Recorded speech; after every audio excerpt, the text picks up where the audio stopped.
Hi, I'm Drew. I'm Crystal. And this is Drew and Crystal's News and Reviews Paranormal. Hello, welcome back to our show. Tonight is our first episode of Drew and Crystal's News and Reviews Real-Life Paranormal Experiences. We're going to be bringing you 4 real-life paranormal experiences tonight. 2 from myself. 1 from me. And 1 from one of our viewers. We're very excited to get this segment of our show kicked off and hope you enjoy the stories of real-life paranormal experiences. Here's one. All right. Story number 1, Basement Entity. This story happened to me personally when I was about 5 years old in Buffalo, New York. I used to love doing laundry with my mom, going down into the basement. I always thought the basement had a creepy feel. Always liked to be adventurous down there, look through things, as a little 5-year-old boy would.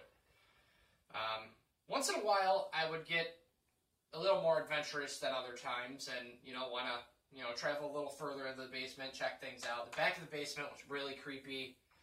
Had a wine cellar. And I was exploring around one day, walking around, and something compelled me to look up at that wine cellar. I always thought about it back there. I looked at it a couple of times previous to this time, and it's very distant, very small little corner cellar, wine cellar in the back of the basement there. And one particular day, my mom was doing the laundry, and I walked around and, did my typical adventurous thing. And when I looked up, there was a see-through man standing there. He was about 5'5", 5'6" tall. Wasn't a very tall man. He had a red flannel shirt on, suspenders, and big Coke bottle glasses. Needless to say, I ran upstairs as fast as I possibly could. And the remainder of the time that we lived at that house, I seldomly went into the basement with my mom, and if I did, I would stand on the stairs and talk to her from there. I wouldn't actually enter the basement. So that's story number 1. The Lone Walker. This happened to me when I was 24 years old in Cheektowaga, New York. At the time, I lived at my dad's house, and my dad and my brother built 2 bedrooms and a bathroom downstairs in the basement. And one morning, I was getting ready to go to work, and I was in the bathroom, and I was about to blow dry my hair, and all of a sudden, the bathroom downstairs was the room upstairs was my dad's room. And all of a sudden, I'm about to turn on my blow dryer to blow dry my hair, and I hear footsteps upstairs. And at first, I didn't make no big deal about it. I just shook it off, like, I'm hearing things, thinking it was my radio or my TV playing in my bedroom. And then I started to put the blow dryer on, and all of a sudden, I hear the footsteps again.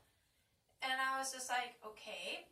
So I stopped what I was doing, walked upstairs and all that to the top part of the house, looked outside. My dad's car wasn't there, my stepmom's car, my brother's car, they were all gone. My car was the only one there.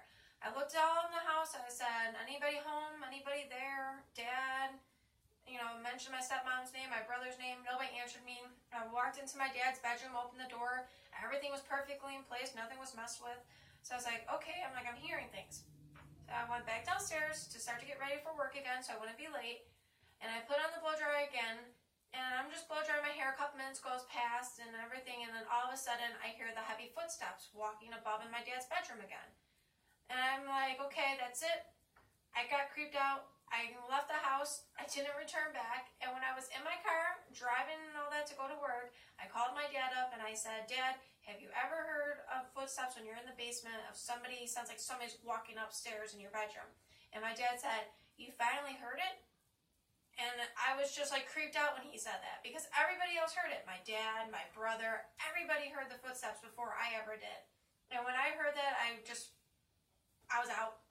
I didn't come back home until I knew somebody else was at the house. And then I was like, okay. And even to that day, after that day, I didn't like staying there by myself. And this happened during the daytime and all that. It didn't happen at night. It happened during the day. And I was just like, no more. I'm like, I'm not staying here. So, but that's my crazy, scary story that happened to me. So. That's story number 2. Story number 2. Story number 3, Gamer's Premonition. From Rob D., 47 years old, from Florida. As a 16-year-old growing up in Florida, I lived in a massive trailer park. I hated school and would stay up all night and play on my Sega before Xbox and PlayStation came out. There's a convenience store across the street. I'd hang out every night, keeping the ladies company and doing the mopping and stocking the cooler for them.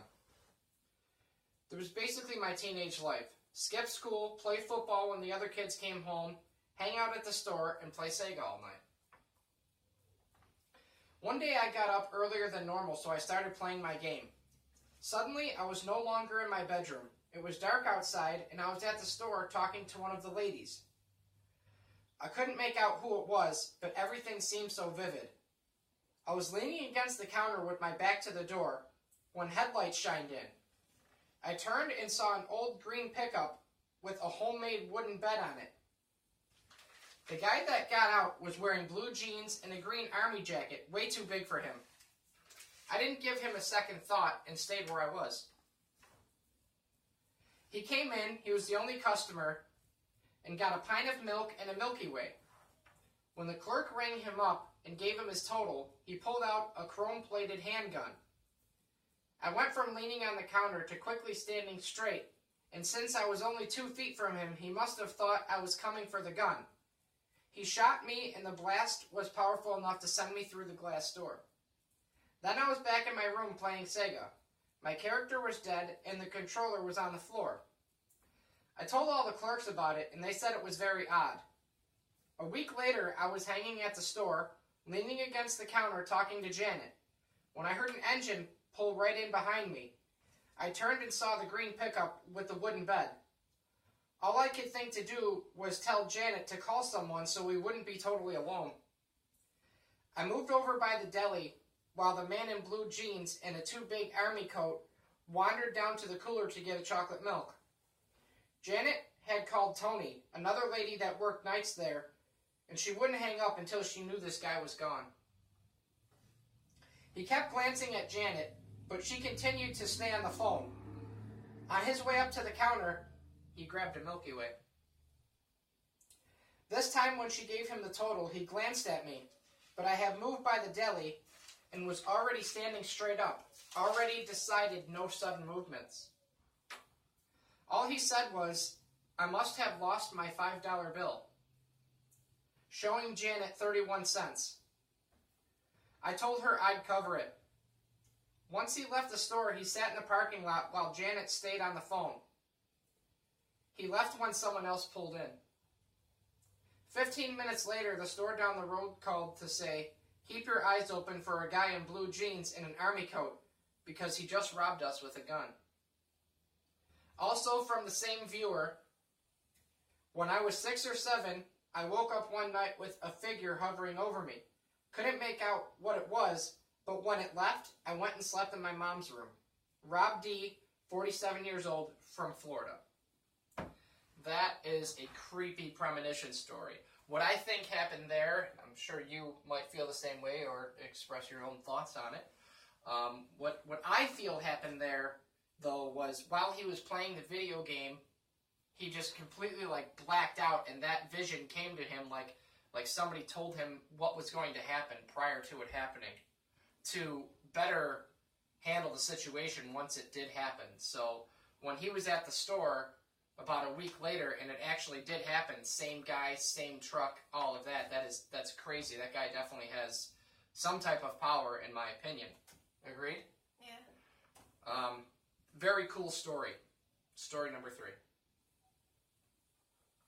Hell House. This story happened to Drew when he was 18 in Cheektowaga, New York. A very good friend of Drew's and him were at their house, which was very actively haunted. One day, they decided to do a ghost hunt at night to see what they can come up with. They both lived there at the time. This house was a full upstairs and downstairs house. So nightfall came, and they went in with a camcorder, starting with the downstairs. They caught a few orbs in the video, but not much else. Then they proceeded to go upstairs and do their recording up there. As soon as they reached the top landing, something literally ripped off Drew's cross off his neck. This necklace he had was blessed when his daughter was baptized. Needless to say, his friend and him ran out of the house, not to go back in that night. They slept outside in his car. The following morning, they went back into the house to search for the necklace, which meant a lot to Drew. It was never to be found. That story did happen to me and a friend, Brian, that we were friends at the time. And that was definitely probably one of the more creepier things that's ever happened to me. I mean, I got a few other stories to throw out there, you know what I mean, once we get the show going and we do more episodes. But that was definitely... It sounds like there was something like demonic in that house. Yeah, that was definitely... For it to rip off your cross that was blessed. And stole it, never gave it back to me. Yeah, that was definitely a demonic house. Yeah. Hence the name of... Hell House. Hence the name of that portion, Hell House. That is story number 4. That was our 4 stories for today. I hope you guys enjoyed it. They're definitely creepy stories to me. All true paranormal stories that happen to real people in real life. Thank you for watching Drew and Crystal's News and Reviews Paranormal. Stay tuned for more real-life paranormal experiences and movie reviews, and please subscribe.